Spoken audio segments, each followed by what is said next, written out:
فقد افترى إثما عظيما. بسم الله الرحمن الرحيم. السلام عليكم ورحمة الله وبركاته.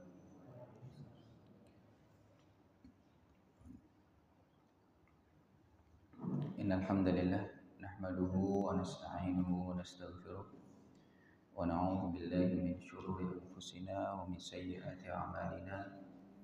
من يهده الله فلا مضل له ومن يضلل فلا هادي له. أشهد أن لا إله إلا الله وحده لا شريك له وأشهد أن محمدا عبده ورسوله. اللهم صل على نبينا محمد وعلى آل محمد كما صليت على إبراهيم وعلى آل إبراهيم إنك حميد مجيد. Jamaah sekalian yang dimuliakan Allah Subhanahu wa taala. Pada hari ini insyaallah kami akan menggantikan ustaz kita, yaitu Ustaz Salam Rusyad hafizahullah, yang kebetulan beliau berhalangan. Kabarnya beliau masih dalam kondisi yang kurang fit atau sedang sakit. Kita doakan agar beliau cepat sembuh. Semoga Allah Subhanahu wa taala lindungi beliau, jaga beliau, dan selalu mengkaruniai beliau kesehatan. Amin ya rabbal alamin. Jamaah sekalian yang dimuliakan Allah Subhanahu wa taala, pada kesempatan yang mulia ini insyaallah kita akan membacakan satu surat pendek lagi, sama seperti kesempatan berikutnya, yaitu surat dalam juz amma, surat Ad-Duha.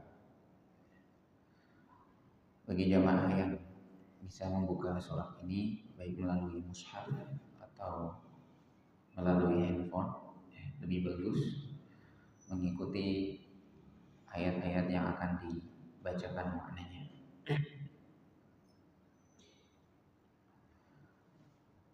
A'udzu billahi minasy syaithanir rajim. Bismillahirrahmanirrahim. Wad-duha wal-laili idza saja. Ma wadda'aka rabbuka wa ma qala. وَلَلْآخِرَةُ خَيْرٌ لَكَ مِنَ الْأُولَى وَلَسَوْفَ يُعْطِيكَ رَبُّكَ فَتَرْضَى أَلَمْ يَجِدْكَ يَتِيمًا فَآوَى وَوَجَدَكَ ضَالًّا فَهَدَى وَوَجَدَكَ عَائِلًا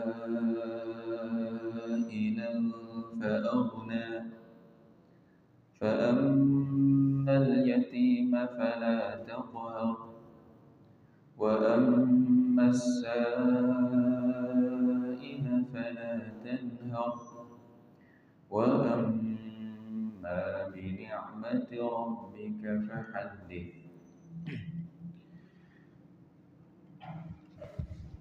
Akhwati fillah rahimani wa rahimakumullah. Surat Ad-Duha ini adalah salah satu surat yang sangat agung di dalam Al-Quran. Meskipun pendek, namun maknanya begitu istimewa, terutama bagi baginda Nabi Muhammad SAW. Surat ini surat yang diturunkan kepada Nabi Muhammad SAW, termasuk surat Makkiyah. Sejauh yang kami tahu, surat ini adalah surat Makkiyah. Karena surat ini turun kepada Nabi SAW di saat wahyu sempat terputus. Surat ini turun kepada beliau di saat wahyu sempat terputus. Wahyu terputus kepada Nabi Shallallahu Alaihi Wasallam 2 kali. Yang pertama, ketika usai atau selesainya turun surat Al-Alaq. Wahyu yang pertama, Iqra bismi rabbikal ladzi khalaq, khalaqal insana min 'alaq, Iqra wa rabbukal akram, alladzi 'allama bil qalam, 'allamal insana ma lam ya'lam. Setelah itu wahyu sempat berhenti turun beberapa waktu lamanya. Kemudian setelah terhentinya wahyu tersebut, ada yang mengatakan 40 hari, ada yang mengatakan lebih dari sebulan. Turunlah wahyu yang kedua, yaitu surat Al-Muddathir, di mana para ulama mengatakan bahwa surat yang pertama kali turun adalah surat Al-Alaq. Surat yang pertama kali turun setelah terputusnya wahyu adalah surat Al-Muddathir. Ada lagi pendapat para ulama yang mengatakan Al-Alaq adalah wahyu yang menjadikan Muhammad sebagai seorang nabi. Adapun surat Al-Muddathir, ya ayyuhal muddathir qum fa'anzir, adalah wahyu yang menjadikan Nabi Shallallahu Alaihi Wasallam sebagai seorang rasul. Kita ketahui bahwasanya Nabi dan Rasul memiliki beberapa keistimewaan yang berbeda. Di antaranya seorang Rasul diperintahkan untuk menyampaikan wahyu. Adapun Nabi, sebagian definisinya para ulama mengatakan Nabi adalah seorang yang mendapatkan wahyu, tapi tidak diperintahkan secara umum untuk disampaikan, untuk ditabligh. Adapun Rasul, selain mendapatkan wahyu dari Allah Subhanahu wa taala, diperintahkan untuk berdakwah, menyampaikannya kepada manusia. Nah, kemudian berikutnya setelah turun beberapa surat, wahyu sempat terhenti kembali, yaitu ketika Nabi Shallallahu Alaihi Wasallam sakit yang membuat beliau tidak bangun malam selama 2 atau 3 hari. Jadi beliau, diantaranya disebutkan oleh para ulama, Nabi itu wajib sholat malam. Beda dengan kita.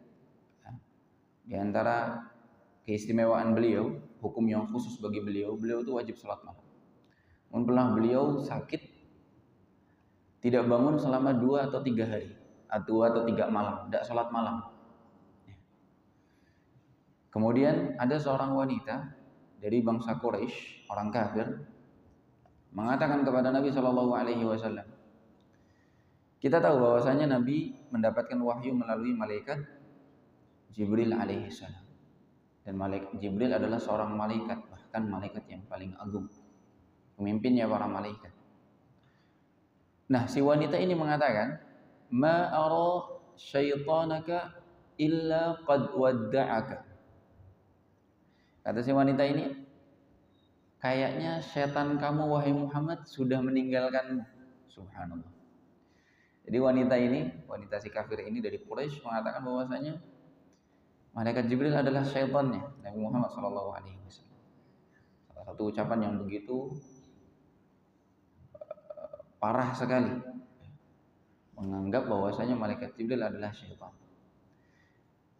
Karena si wanita ini melihat Nabi tidak pernah bangun malam atau mendapatkan wahyu dari malaikat Jibril alaihissalam selama 2 atau 3 hari.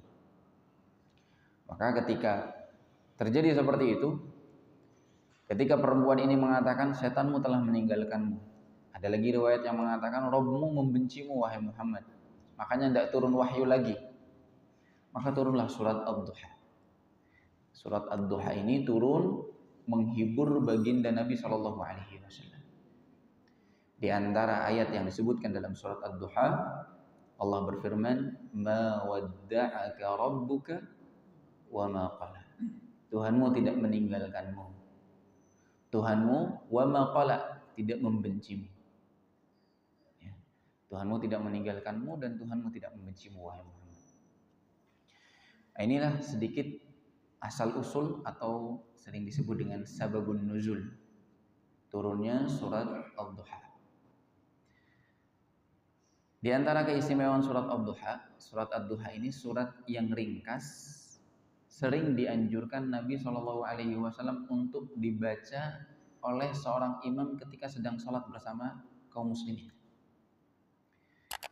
Suatu ketika pernah sahabat Mu'adz bin Jabal radhiyallahu taala an ngimamin sholat pakai surat Al-Baqarah. Bapak Ibu tahu ya surat Al-Baqarah. Subhanallah, ayatnya 280 ayat lebih. Padahal Mu'adz bin Jabal radhiyallahu taala anhu sholatnya yang dia gunakan sebagai imam untuk warga dia itu adalah sholat sunnah bagi dia, sholat yang kedua. Sholat pertama dia sudah sholati bersama Nabi sebagai makmum. Jadi dia sholat dulu, sholat isya sebagai makmum dengan Nabi SAW. Kemudian pulang ke kampungnya namanya kampung Bani Salamah atau Bani Salimah. Sekarang lebih dikenal dengan kampung Qiblatain, yang di situ ada masjid Qiblatain di Madinah. Nah, ketika sholat di situ, Mu'adz bin Jabal sholat, padahal bagi dia sunnah, karena dia yang mungkin yang paling bagus bacaannya, paling banyak hafalnya, tetap jadi imam.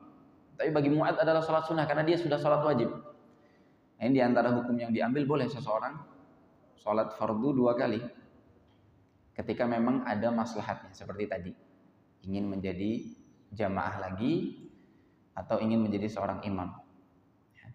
Pernah suatu ketika Nabi SAW lagi sholat, selesai sholat, ada sahabat yang terlambat, kemudian sudah selesai salam. Ya, Nabi sudah selesai. Kemudian Nabi katakan, tawarkan kepada sahabat-sahabatnya, man yatasaddaq ala hadha. Siapa yang mau sedekah sama si fulan, sahabat ini yang terlambat. Maksudnya apa? Berjamaah lagi dengan dia agar dia dapat pahala jamaah yang sempurna. Artinya boleh. Nah, Mu'adz bin Jabal radhiyallahu taala ketika sholat bersama warganya, beliau membaca surat Al-Baqarah. Ada salah seorang makmumnya keluar dari sholat belum selesai dia keluar, gara-gara sholatnya kepanjangan, dia sholat sendirian, ya. Kemudian beberapa waktu kemudian didatangi oleh Mu'adz si laki-laki tadi. Dikatakan, kenapa kamu keluar dari jamaah? Belum selesai sholat tapi sudah keluar duluan, sholat sendirian. Jadi seakan-akan Mu'adz menyalahkan si sahabat tersebut. Maka si sahabat tersebut mengatakan, demi Allah, aku bakal laporkan kamu kepada Nabi Muhammad SAW tentang perbuatanmu.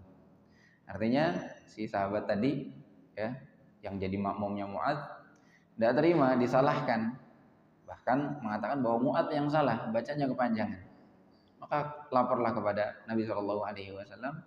Nabi menegur Mu'adz bin Jabal radhiyallahu taala, meskipun beliau seorang sahabat yang mulia. Mu'adz bin Jabal dipuji oleh Nabi dalam beberapa kesempatan sebagai seorang yang a'lamun nas bil halali wal haram, yang paling tahu tentang halal dan haram di antara umatku adalah Mu'adz bin Jabal. Meskipun begitu mulianya keistimewaan para sahabat-sahabat, tapi kalau salah Nabi tegas, kamu salah, kamu keliru. Bahkan ucapannya sedikit pedas, ucapannya Nabi. Beliau mengatakan, afattanun anta ya Mu'adz. Apakah kamu mau bikin fitnah wahai Mu'adz, mau bikin konflik, mau bikin masalah wahai Mu'adz. Jadi Nabi menganggap Mu'adz sholat kepanjangan membaca surat Al-Baqarah dalam sholat isya dianggap sebagai menyulut fitnah. Lalu Nabi SAW katakan kepada Mu'adz, siapa yang mau mengimami bagi warga, bagi orang lain, hendaknya membaca surat Al-A'la, surat At-Tariq, atau surat Ad-Duha. Di antara surat-surat yang dianjurkan oleh Nabi SAW untuk dijadikan bacaan saat mengimami. Kenapa? Karena memang pada dasarnya sholat jamaah bagi warga itu disunnahkan untuk diringankan. Nabi SAW mengatakan, siapa yang sholat bersama manusia mengimami mereka, falyukhaffif, hendaknya meringankan. Karena kata Nabi, fa inna fihim al-marid wad-dha'if wadal hajah. Bisa saja di antara makmum antum itu ada seorang yang sedang sakit, ya, atau ada seorang yang lemah, sudah tua, atau seseorang yang zal hajah, punya hajat, ya. Dia memang buru-buru, dia sudah ada janji setelah sholat, maka kita ringankan sholat bagi warga, kecuali kalau memang sudah jadi kebiasaan, ya, sudah disepakati bersama. Misalnya di pesantren, makmumnya santri semua sudah tahu imamnya kalau sholat subuh bacanya panjang misalnya. Atau memang ketika sholat malam, qiyamul lail misalnya, memang niatnya memang untuk menghidupkan malam. Ya, yang mau silahkan, yang tidak ikut juga tidak masalah. Tapi kalau sholat fardu, ya disunahkan untuk diringankan bacaan Qur'annya.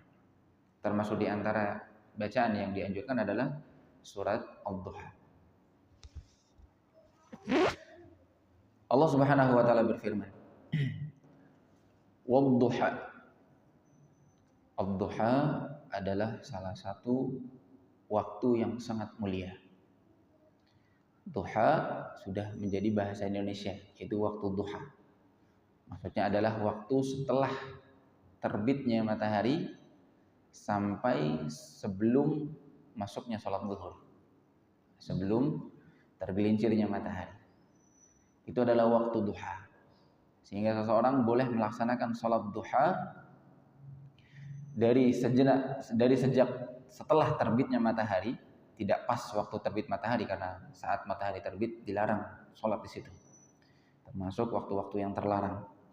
Maka lebih baik kalau mau sholat duha dimulai setelah 10 menit, 15 menit setelah terbitnya matahari sampai sebelum zuhur, ya, kisaran jam 11 atau jam 11 lewat sedikit. Yang paling afdol sholat duha adalah saat matahari mulai agak lebih panas atau lebih hangat, ya. Jadi kisaran jam 9 ke atas atau jam 8 lebih atau setengah 9. Kaidahnya adalah sabda Nabi SAW, "Sholatul awwabin hina tarmadul fisal." Salatnya orang-orang yang suka kembali kepada Allah, suka bertaubat kepada Allah, yaitu salat duha, yaitu ketika tarmadul fisal. Fisal itu unta-unta kecil. Tarmad itu asal katanya dari romdo. Romdo itu batu-batu panas, kerikil-kerikil panas yang ada di dataran Mekah. Ketika unta-unta kecil mulai kepanasan kakinya karena sengatan matahari. Nah, disitulah yang paling afdal sholat duha. Namun ada lagi sholat yang sering kita kenal namanya sholat syuruk, ya. Sholat syuruk sendiri artinya adalah terbitnya matahari. Walaupun istilah sholat syuruk ini tidak ada di dalam hadis Nabi SAW. Istilah sholat syuruk adalah istilah yang dibuat oleh para ulama. Walaupun sebenarnya tidak pas disebut sholat syuruk. Kenapa? Karena saat terbit matahari tidak boleh sholat. Sholatnya setelah beberapa menit setelah terbit matahari. Dan yang paling benar adalah disebut sholat duha di awal waktu. Ya, sholat syuruk yang sering kita kenal disebut lebih tepatnya sholat duha di awal waktu. Yaitu hadis Nabi SAW, barang siapa yang sholat subuh kemudian duduk tidak beranjak kemana-mana, berzikir kepada Allah Subhanahu wa taala sampai terbit matahari, lalu dia sholat 2 rakaat. Kata Nabi SAW, dia mendapatkan pahala haji yang tamah, sempurna pahala hajinya. Ya, dia mendapatkan pahala keistimewaan seperti keistimewaan haji. Tapi bukan berarti menggugurkan kewajiban ibadah haji, tidak. Kalau orang tersebut mampu dan belum menunaikan ibadah haji, tidak bisa diganti pakai sholat duha di awal waktu. Ya, karena itu hanya fadilahnya saja, tapi tidak mengganti rukun Islam haji yang kita tahu. Ditambah lagi hadis ini diperselisihkan oleh para ulama. Ada yang mengatakan hadisnya dhaif tentang keutamaan sholat syuruk ini. Namun ada juga di antara para ulama yang tetap menjadikannya hadis yang bisa diamalkan. Karena memang ada hadis-hadis yang lain yang menguatkan, dan juga karena memang sholatnya juga tidak tidak sesuatu yang baru, sholat yang memang sudah ada, yaitu sholat duha di awal waktu. Dan sehingga para ulama mengatakan dia insya Allah dapat pahala haji secara sempurna. Makanya kalau Bapak Ibu sekalian dirahmati Allah Subhanahu wa taala, setelah sholat subuh, kalau tidak ada kesibukan mendesak, lebih baik jangan tidur lagi. Kalau bisa, duduk di masjid, tunggu sampai terbit matahari. Dan ini adalah waktu yang paling afdol dari waktu siang, ya, pagi sampai maghrib. Waktu yang paling afdol diantaranya adalah waktu subuh. Nabi SAW bersabda, burika ummati fi bukuriha. Umatku diberkahi di waktu paginya. Para ulama menyebutkan di waktu pagi ini dimulai setelah subuh. Sehingga boleh kita simpulkan orang yang tidur setelah subuh, dia nggak dapat berkah. Dan biasanya orang yang tidur setelah subuh adalah orang yang disebut oleh para ulama, ini bukan saya yang mengatakan, adalah orang yang malas. Tapi orang yang rajin itu tidak tidur setelah subuh. Ya, orang yang rajin punya cita-cita yang besar, ya, semangat, dia subuh itu tidak pernah digunakan untuk tidur. Kalau dia tidak ada uzur, tidak ada hajat yang mendesak, maka dia tidak tidur, berzikir atau melakukan aktivitas-aktivitas yang lain, ya, yang bermanfaat, aktivitas yang bermaslahat. Yang penting dia tidak gunakan waktu tersebut untuk tidur. Kecuali kalau orang tersebut punya uzur, sakit misalnya, ya, setelah subuh dia istirahat lagi agar dia cepat sembuh. Atau dia memang sebelumnya begadang karena memang kerjanya malam, ya, dapat shiftnya malam, ya, jaga malam dan seterusnya. Maka boleh saja ini uzur bagi mereka untuk tidur setelah subuh.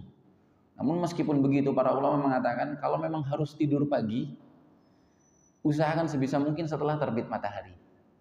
Ya, jadi dikuat-kuati setelah subuh jangan tidur. Ya, nah ini salah satu ujian yang sangat berat, termasuk bagi saya. Ya. Makanya kita berusaha kalau tidak ada hajat, tidak terlalu capek, tidak terlalu ngantuk, jangan tidur. Karena kalau dibiasakan, ini adalah kebiasaan yang tidak baik. Di sini Allah Subhanahu wa taala sampai bersumpah. Ayatnya wadduha. Allah sampai bersumpah. Waw di sini disebut wawul qasam. Allah bersumpah atas nama waktu duha. Pernah kita sebutkan, ya, bahwa sumpah pada dasarnya Allah Subhanahu wa taala mensyariatkan, Nabi SAW mengatakan dalam hadisnya, tidak boleh kita bersumpah dengan atas nama selain Allah. Nabi bersabda, man halafa bi ghairillah faqad kafara au asyrak. Barang siapa yang bersumpah atas nama selain Allah, dia telah kufur atau telah berbuat syirik. Bahaya sekali. Para ulama merincikan kalau seseorang bersumpah atas nama selain Allah sembari meyakini bahwasanya nama tersebut memiliki derajat keistimewaan, kemuliaan sama seperti Allah, itu syirik besar. Itu kufur besar. Bisa membuat dia kekal di dalam api neraka.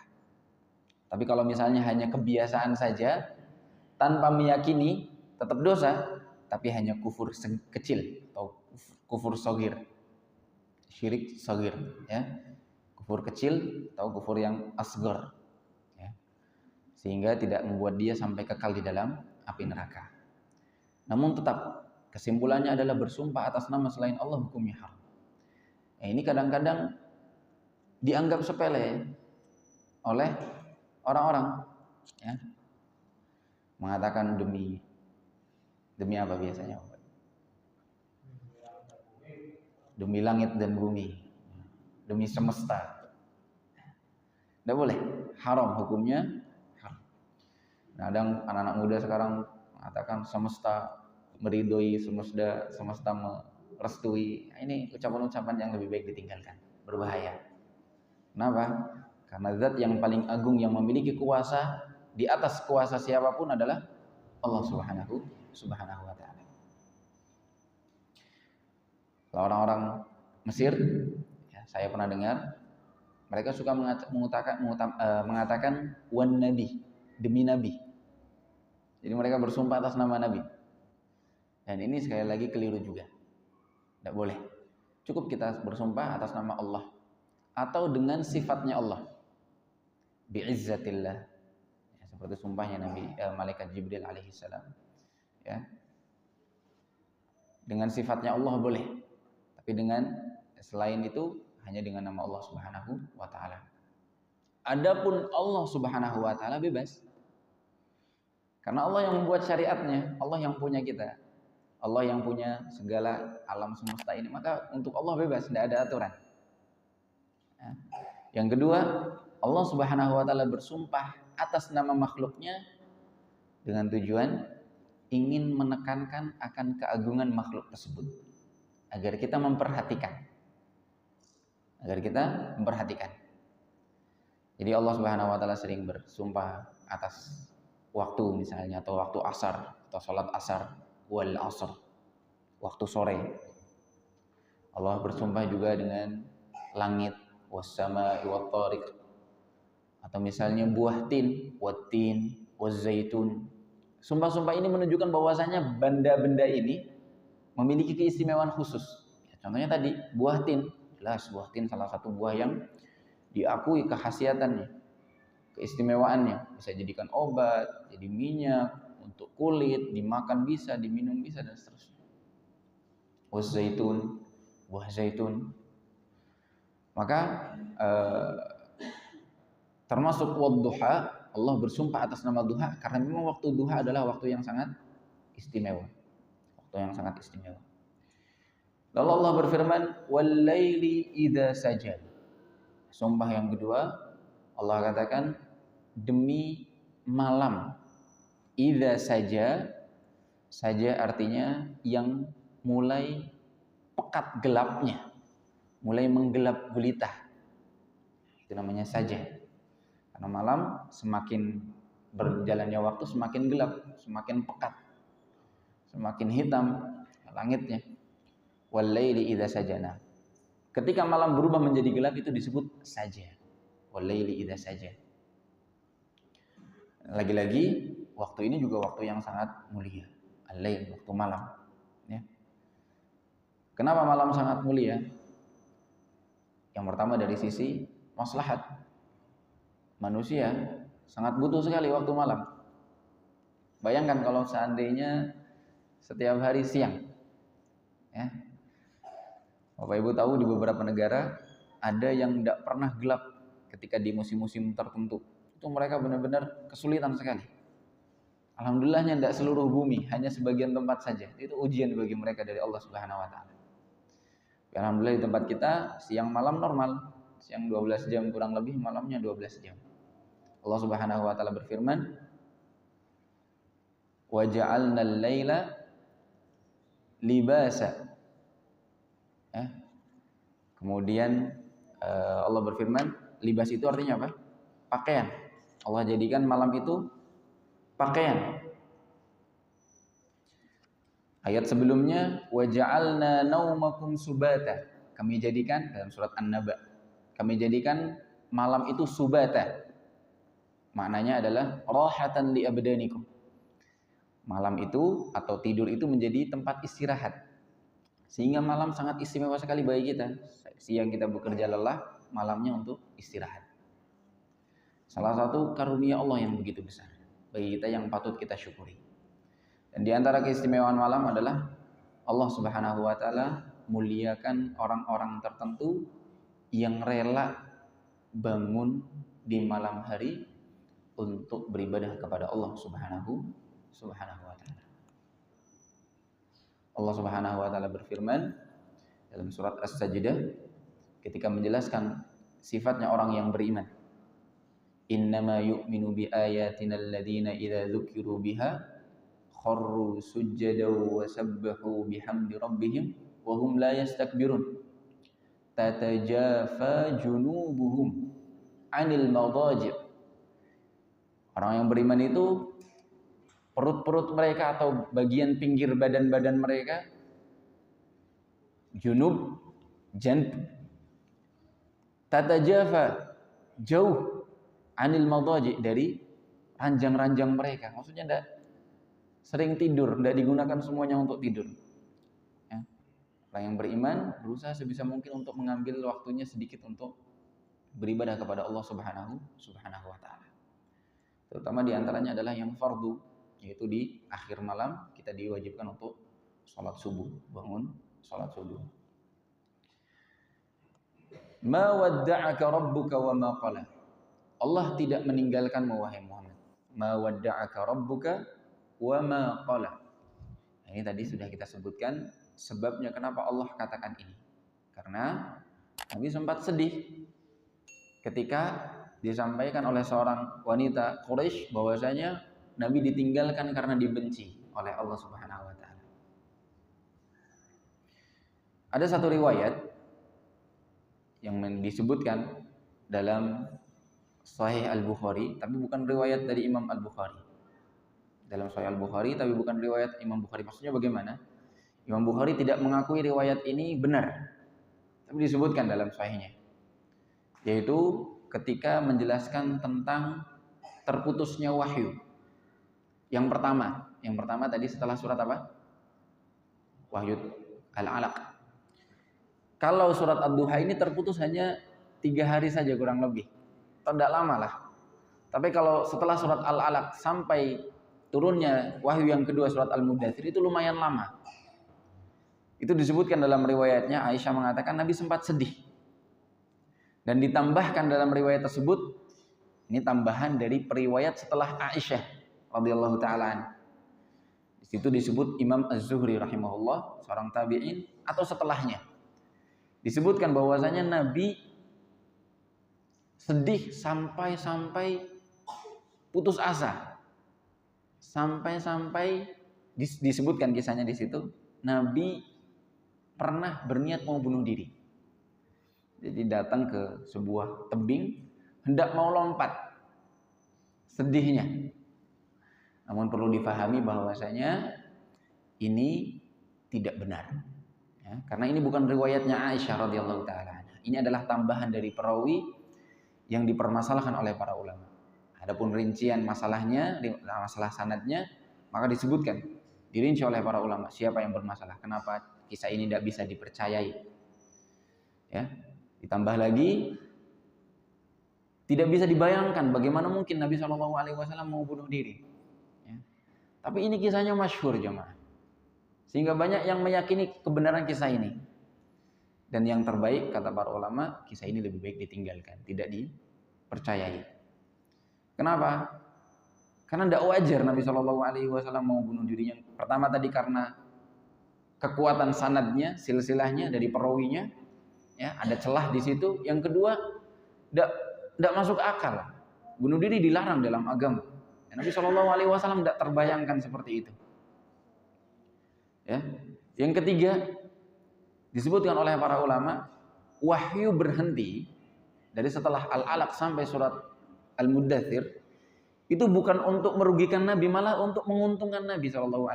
Kenapa? Karena ketika turun wahyu yang pertama surat Al-Alaq, Nabi itu benar-benar kaget. Tidak terbayangkan oleh Nabi bakal menjadi seorang Nabi didatangi oleh malaikat Jibril. Yang Bapak Ibu pernah mendengar bagaimana penciptaannya malaikat Jibril alaihissalam, didekap ketika dipaksa untuk membaca Iqra. Nabi bilang, ma ana biqari, aku tidak bisa baca. Didekap keras oleh malaikat Jibril sampai tidak bisa nafas, sesak nafas, dilepaskan lagi, disuruh Iqra. Itu membuat Nabi bergetar sampai pulang setelah disampaikan Iqra bismi rabbikal ladzi khalaq dan seterusnya. Nabi minta diselimuti oleh Khadijah, zammiluni. Sehingga ketika melihat kondisi seperti itu, Allah Subhanahu wa taala sengaja, kata para ulama, ini istimbat dari para ulama, hikmah terputusnya wahyu ya, untuk mempersiapkan Nabi agar tidak terlalu berat bagi beliau. Jadi diberi waktu Nabi SAW untuk menenangkan hatinya. Yang kedua, agar Nabi tambah rindu dengan wahyu. Setelah tahu itu adalah wahyu, dikasih tahu oleh sepupunya Khadijah. Ya, Khadijah bintu Khuwailid menggandeng Nabi SAW kepada sepupunya yaitu Waraqah ibn Naufal, salah seorang dari bangsa Arab yang pandai menulis Injil dengan bahasa Ibrani. Waraqah bin Nawfal katakan kepada Nabi Shallallahu Alaihi Wasallam, yang turun kepadamu adalah malaikat yang sama turun kepada Nabi Musa alaihissalam. Jadi Nabi tahu, oh ini wahyu. Aku mau menjadi nabi seperti Nabi Musa. Ya. Ketika tahu bahwasanya diri menjadi nabi, Nabi jadi tambah rindu, pengen sekali. Setelah sudah siap, merindukan wahyu turun berikutnya, sehingga ketika ayat itu turun, Nabi Shallallahu Alaihi Wasallam begitu sudah mempersiapkan mentalnya, mempersiapkan dirinya. Itu diantara hikmah-hikmahnya, sehingga kisah tentang bahwasanya Nabi sempat mau bunuh diri, ini adalah kisah yang tidak bisa dibenarkan. Lalu Allah Subhanahu wa taala berfirman, "Walal akhiratu khairul laka minal ula." Kata Allah, dan sungguh, lam di sini adalah lam taukid yang artinya sungguh. Akhirat khairul laka, lebih baik bagimu, minal ula. Ula adalah yang pertama, maksudnya kehidupan pertama sebelum akhirat, yaitu kehidupan dunia. Kata Allah, akhirat lebih baik bagimu wahai Muhammad daripada dunia. Apa hubungannya ayat ma wadda'aka rabbuka wa ma qala dengan ayat walal akhiratu khairul laka minal ula? Banyak dijelaskan oleh para ulama. Di antaranya adalah disebutkan ketika Allah mengatakan ma wadda'aka rabbuka wa ma qala. Ini seperti pujian bagi Nabi Shallallahu Alaihi Wasallam di dunia. Muhammad, kamu itu dicintai oleh Allah. Kamu tidak dibenci oleh Allah Subhanahu wa Ta'ala.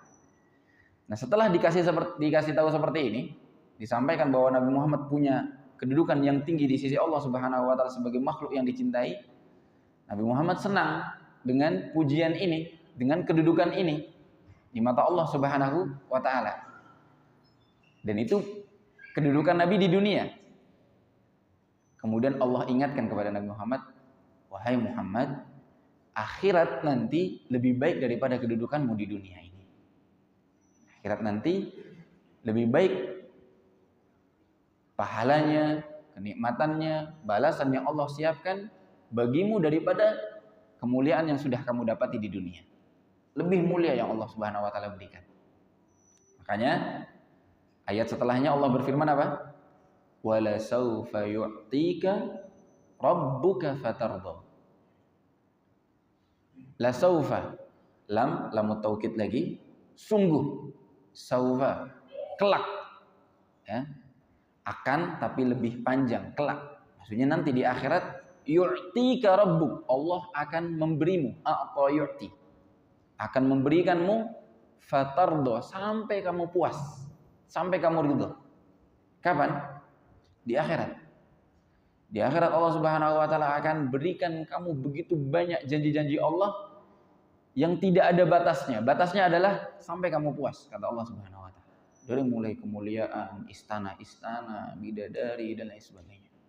Balasan bagi Nabi Shallallahu Alaihi Wasallam atas kesabaran beliau, atas ketabahan beliau ketika mengemban beratnya risalah ini, mengemban kerasulan, pesan yang Allah Subhanahu wa Ta'ala titipkan untuk disampaikan kepada seluruh manusia dan jin.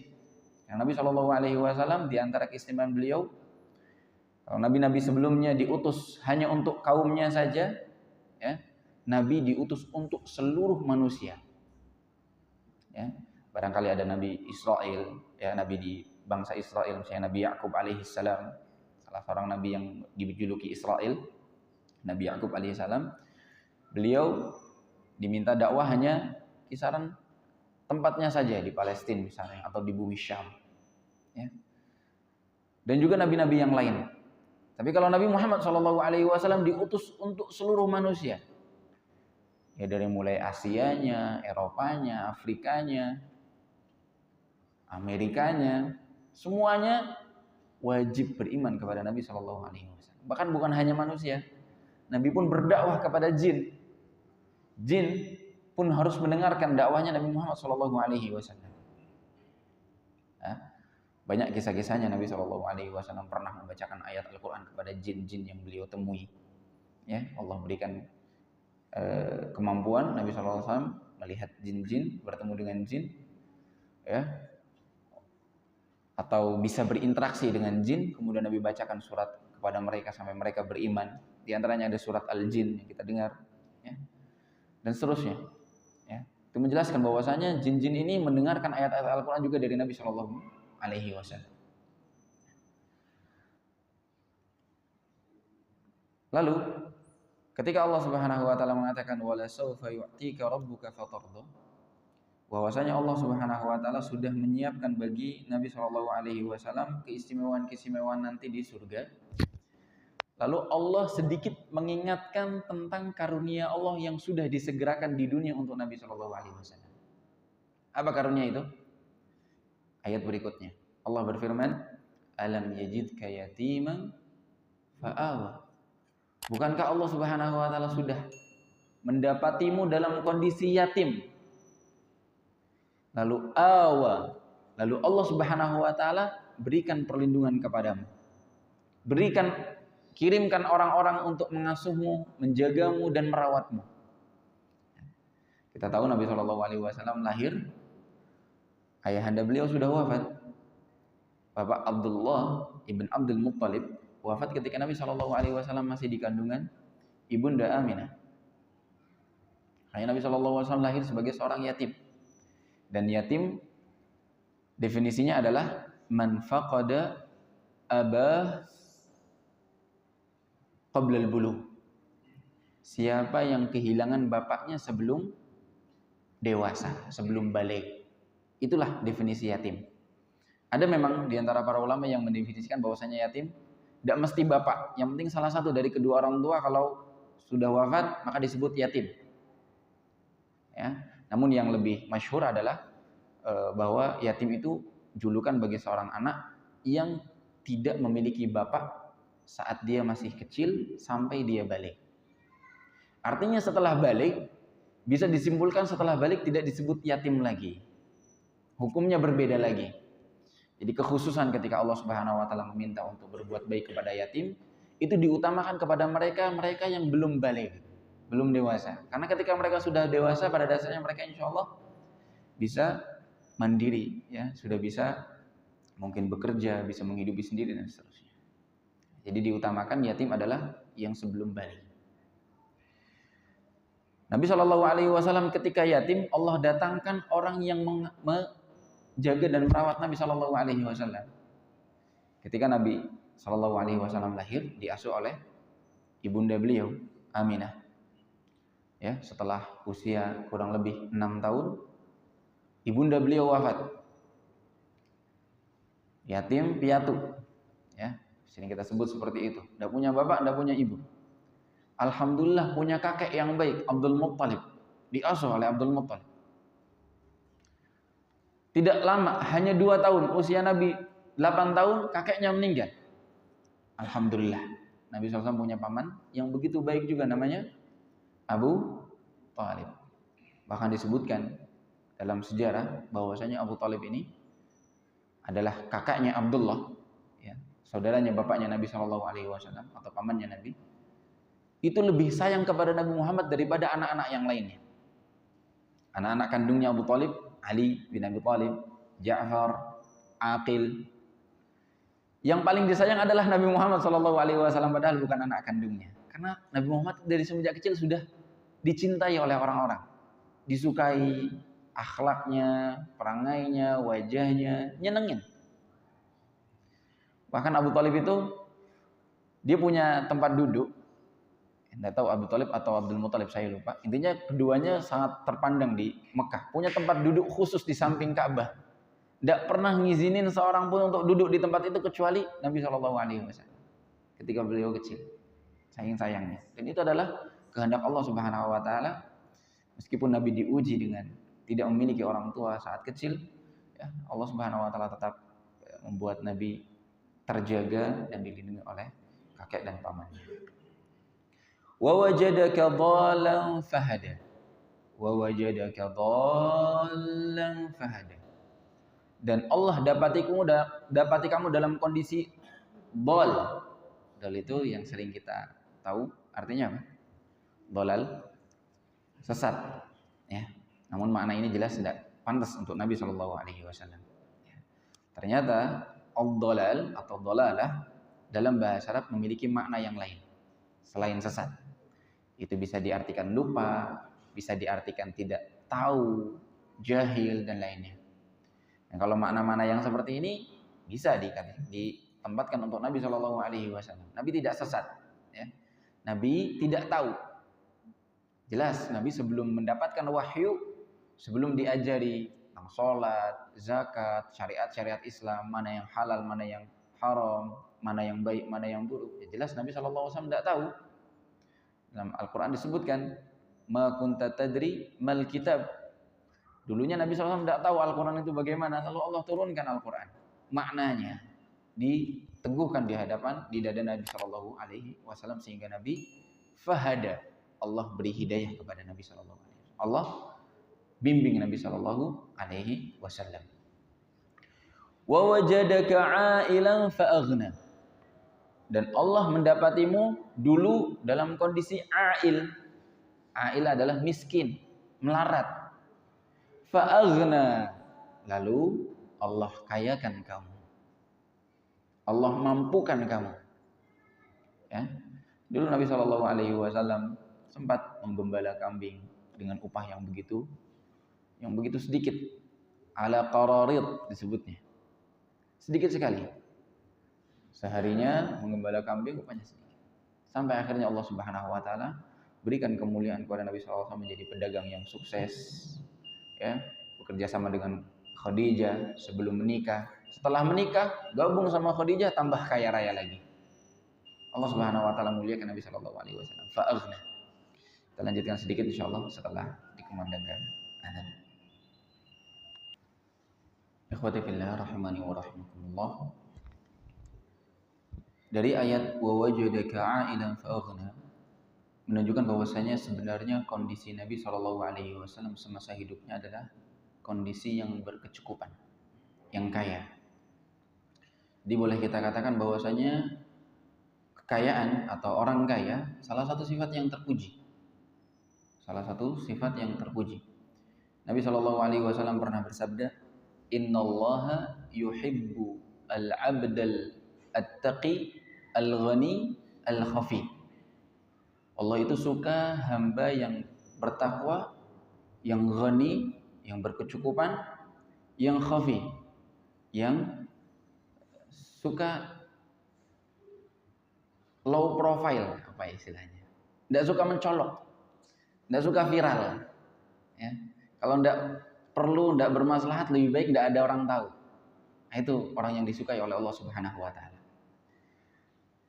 Namun makna al-ghani ini bisa dimaknai yang lain, yaitu merasa cukup, berkecukupan. Namun yang perlu diperhatikan di sini adalah kadang-kadang ada yang mengatakan bahwasanya orang miskin lebih afdal daripada orang kaya, sehingga mengatakan Nabi dulunya miskin. Maka perlu diluruskan, ya, sambil mengutip bahwasanya orang miskin masuk surga lebih dulu daripada orang kaya. Memang benar, orang miskin masuk surga lebih dulu dari orang kaya. Hadisnya sahih.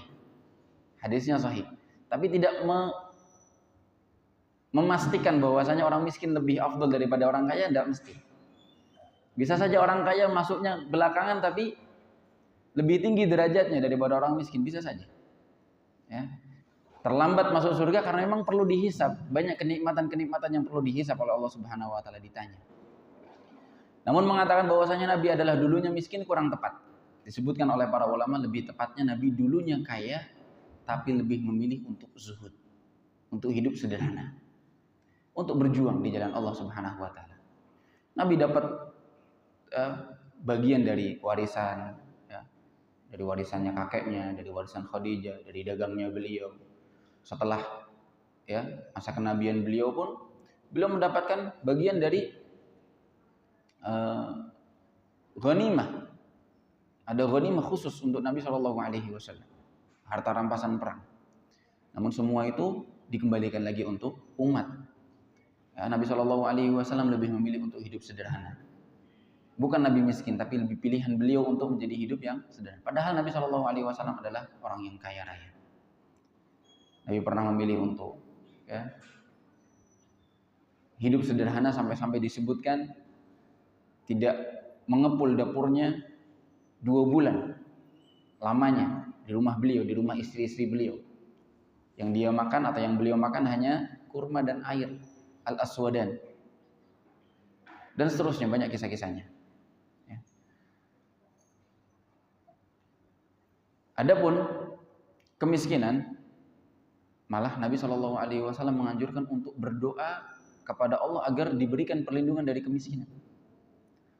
Nabi SAW di antara doa-doa beliau, Allahumma inni a'udzubika minal faqri wal kufri. Ya Allah, aku berlindung kepadamu dari kefakiran dan kekufuran. Karena kekafiran ini, kalau orang tidak mampu, dekat sekali dengan kekufuran. Kalau tidak sabar, dia bisa melepaskan agamanya demi dia hidup nyaman, menjual agamanya demi dunia, dan seterusnya. Ya, kalau orang mampu, alhamdulillah. Namun perlu diperhatikan bahwasanya Nabi pernah bersabda, innamal ghina ghinan nafs. Dari kekayaan, semua macam kekayaan yang paling istimewa adalah kekayaan hati. Ketika hati kita kaya, merasa cukup, merasa lebih menginginkan apa yang Allah Subhanahu wa taala janjikan daripada yang hanya di depan mata saja. Karena orang kalau sudah punya hati yang kaya, dia dapat apapun, punya apapun selalu merasa cukup. Tidak tamak, serakah, dan hal-hal buruk lainnya. Sehingga perlu dipahami masalah kemiskinan dan juga kekayaan. Fa ammal yatima fala taqhar. Lalu Allah Subhanahu wa taala ingatkan Nabi, adapun kepada orang yatim, anak yatim, fala taqhar. Jangan kamu berbuat jahat dengan sikapmu dan juga jangan merendahkan. Malah kita diperintahkan untuk memuliakan anak yatim. Nabi SAW ketika ditanya apa amalan yang bisa melembutkan hati, kata beliau, at'imil miskin wamsah ra'sal yatim. Berikan makanlah kepada orang miskin dan juga usaplah kepala anak yatim. Sayangi anak yatim, penuhi kebutuhannya. Itu melunakkan hati, kata Nabi SAW. Dalam hadis yang lain, ana wa kafilul yatim kahatain. Aku dan orang yang selalu menanggung beban anak-anak yatim seperti ini, kata Nabi. Dekat kedudukannya, tapi tidak ditempelkan, karena jelas Nabi lebih mulia. Nabi merenggangkan, tapi dekat kedudukannya. Artinya kemuliaan dari keistimewaan beramal membantu anak yatim. Wa ammas sa'ila fala tanhar. Adapun kepada orang yang suka meminta, jangan kamu hardik. Ketika ada orang yang meminta kepadamu, mengemis, maka kalau kamu lihat dia butuh, dia perlu dikasih, kasih. Kalau melihat tidak butuh, ya sudah, jangan dikasih atau tidak dikasih, tapi jangan sakiti hati dia. Jangan ucapkan kata-kata yang menyakiti. Ya, misalnya, kamu minta-minta terus sih misalnya. Kalau nggak mau ngasih, ya sudah, jangan diam saja. Jangan berisik atau jangan ribut. Jangan menyakiti hati dia. Ini dianjurkan oleh Nabi. Yang terakhir, wa amma bi ni'mati rabbika fahaddits. Adapun dengan nikmat Tuhanmu, maka hadits. Ucapkan, tampakkan, sampaikan. Kata para ulama, kalau kita diberikan nikmat oleh Allah Subhanahu wa taala, kita jangan pelit kepada diri sendiri. Bisa pakai baju bagus, pakai baju bagus. Bisa pakai kendaraan bagus, pakai kendaraan bagus. Tunjukkan bahwasanya itu nikmat dari Allah Subhanahu wa taala. Selama tidak berniat untuk bermegah-megahan, sombong, merendahkan orang lain. Lebih bagus lagi ketika ditampakkan, diceritakan, dibagi-bagi, itu lebih bagus lagi. Ya, kita ajak orang lain untuk ikut merasakan nikmat yang Allah berikan kepada kita. Allah senang ketika ada bekas nikmatnya Allah nampak pada seorang hamba, dalam hadis yang sahih. Jadi jangan kalau kita mampu tapi pakaiannya lusuh, ya. Padahal mampu beli pakaian baru misalnya, maka bagus pakai pakaian. Terutama dalam beribadah saat mau sholat. Allah berfirman, khudhu zinatakum inda kulli masjid. Pakailah pakaian yang bagus ketika mau sholat, ketika mau ke masjid. Tunjukkan nikmat Allah Subhanahu wa taala sebagai bentuk rasa syukur. Kita syukuri itu dari karunia Allah. Kita ceritakan kalau memang ada maslahatnya, kalau tidak menimbulkan dengki atau iri, lalu kita bagi-bagi kalau bisa. Wallahu taala alam bishawab. Ini adalah beberapa makna dari surat pendek yang kita bacakan hari ini dari surat Al-Duha. Semoga bermanfaat. Semoga Allah Subhanahu wa taala jadikan kita termasuk orang-orang yang selalu dekat dengan Al-Qur'an, mentadabburinya, Al-Quran menjadi hidayah bagi kita. Kita benar-benar merasa pengaruhnya dari Al-Quran. Dan di antara cara menjadikan Al-Quran berpengaruh bagi diri kita adalah dengan membaca maknanya, memahaminya, mentadabburinya. Karena Al-Quran tidak diturunkan hanya untuk dibaca ayatnya saja, ditilawahkan saja, tidak. Allah berfirman, kitabun anzalnahu ilaika mubarakun liyadabbaru ayatih.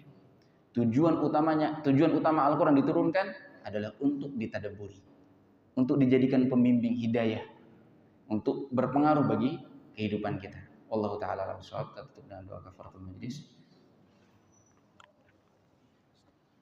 Sallallahu ala nabiyina Muhammad. Assalamualaikum warahmatullahi wabarakatuh. ومن يشرك بالله فقد افترى إثما عظيما